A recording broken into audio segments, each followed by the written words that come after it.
Okay guys, welcome to your first video for your slope unit. In this video we are going to talk about slope-intercept form, which is really critical that you have a good understanding on, because that is how we represent a line in equation form, slope-intercept form. So we need to understand how to read it and how to graph it and how to get it in the right format if we're not given an equation in slope-intercept form. So what is it? Slope-intercept form is an equation that we use to represent a line, and we write it as y equals mx plus b. I'm sure you have seen this before, but you're going to see it again a lot in this unit. So what does it stand for? Obviously, all of this means something. So what does it mean? Well, I will tell you. The line itself is the mx plus b portion. So m, we learned earlier today, is what represents the slope.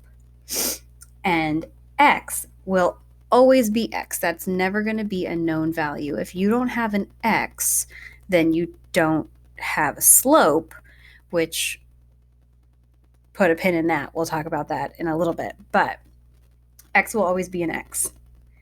M and b will be known values. You will have numbers in the m spot and the b spot, where m is the actual slope, the rise over the run, and b is the y-intercept. So it is the point where your line crosses the y-axis, the vertical line, the up and down line.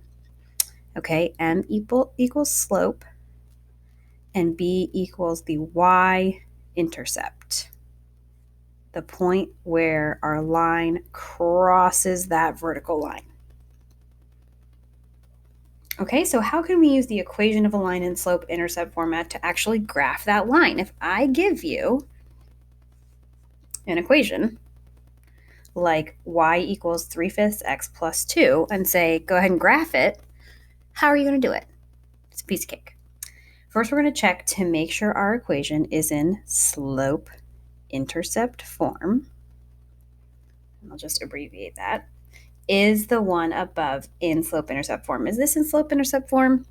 Yes, it is, because we have a value in for m, which is a fraction, which totally makes sense, rise over run.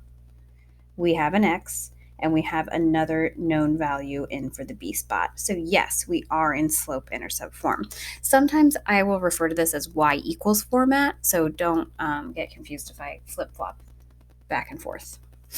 All right, so we need to extract the m value and the b value from the equation so that we know how to graph our line. So remember that m is married to x. Those two things are always touching, as I just said before. If you don't have x, then you don't have slope. If you need to find your slope, find your x, because they're going to be stuck together. So in this case, m equals 3/5, which we know is the rise over the run. 3 up and down, and 5 to the right. B is always by itself. In this equation, the number by itself, the constant, is 2. Excuse me. So our y-intercept, or where this line will cross the y-axis, is 2. So you're going to plot your y-intercept on the graph first. And in the graph that we would be using for this line, the point that we would plot that y-intercept is always going to start with 0. You're going on the y-axis, so you're not moving left or right anywhere first. You're going to go 0, and then in this case, we would go up 2. So plot your y-intercept on the graph. And then you're going to count your places up or down according to slope. So in this case, our slope is 3/5, which means our rise is 3. It's a positive number, so we're going up 3. And then count your places right according to slope. 5 is our run, so we're going right 5. Okay, and we would plot a point there, and we would draw a line that would connect those points. So if we're going up 3, starting at 2, then we would go from 2 up to 5, and our y spot would be 5. And we'd be starting at 0 and going right. So ultimately our next point would be at 5, 5. And then we would connect those two lines, and that would be our line. No big deal. We know how to count. We can move up and down on a graph.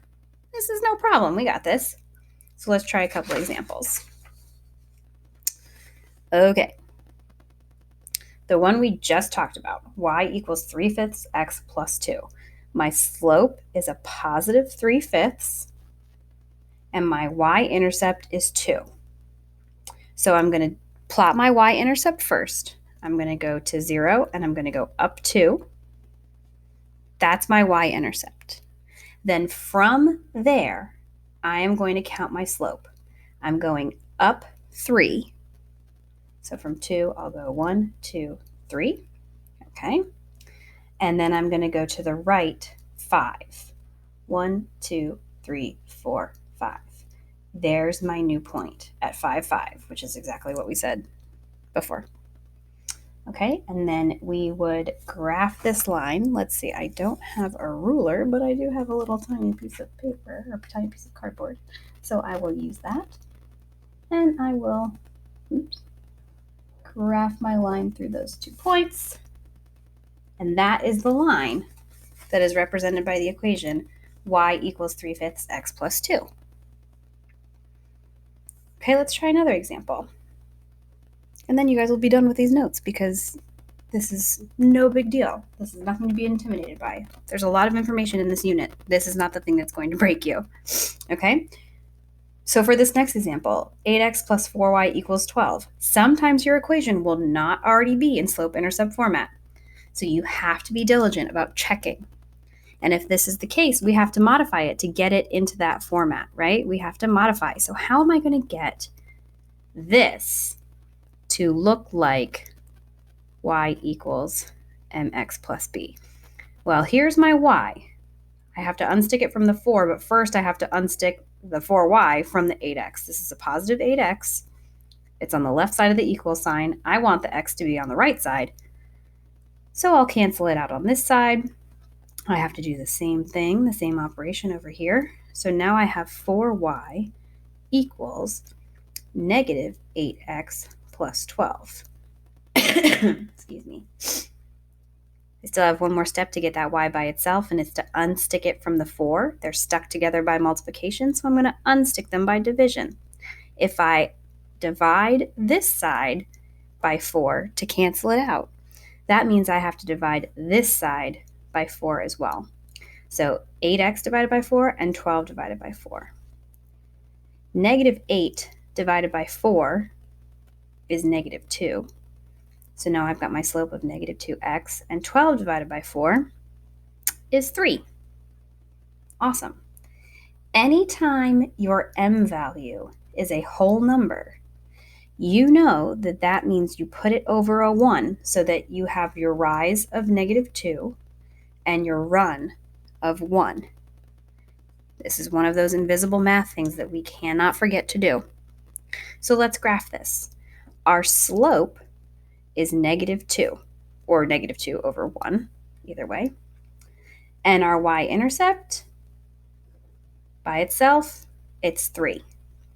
So we're going to go over our graph, start at 0, and go up to 3. 1, 2, 3. This is our y-intercept. And now we're going to count up or down according to our slope. We have a negative 2. So which way is that going to go? It's going to go down. So we'll go down 2 spots, 1, 2. Okay. And then we have our run of 1 to the right. So here's our point. And just to be fancy, I'm going to plot another point to make sure that my line is as nice and clean as possible. So once again, I'm going to go down 2 and 1 to the right. You know what? Maybe I'll even do another one. There we go. 4 points, ensuring that I am going to have a nice, clean-looking line. The more points you have, the prettier and straighter and more accurate your line would be. If you just put like 1 point on there and then guessed, it wouldn't be very mathematical, now would it? All right, so there's our beautiful line. Our top line here was positive. From the left, reading it left to right like we do with a book, you're going up because you have a positive slope. For this one, reading it left to right like we would anything else, you are going down because you have a negative slope. Okay, so make sure when you are figuring out these equations, if you've got a positive slope, you know your line's going to go up and to the right, and if you've got a negative slope, you know your line's going to go down and to the right. That's it, guys. That's getting into y= format or slope-intercept format, being able to identify slope and that y-intercept, and then being able to read that equation and pop it onto a graph. We're going to practice this in class. Make sure you write down any questions that you have, and otherwise, we'll keep going tomorrow.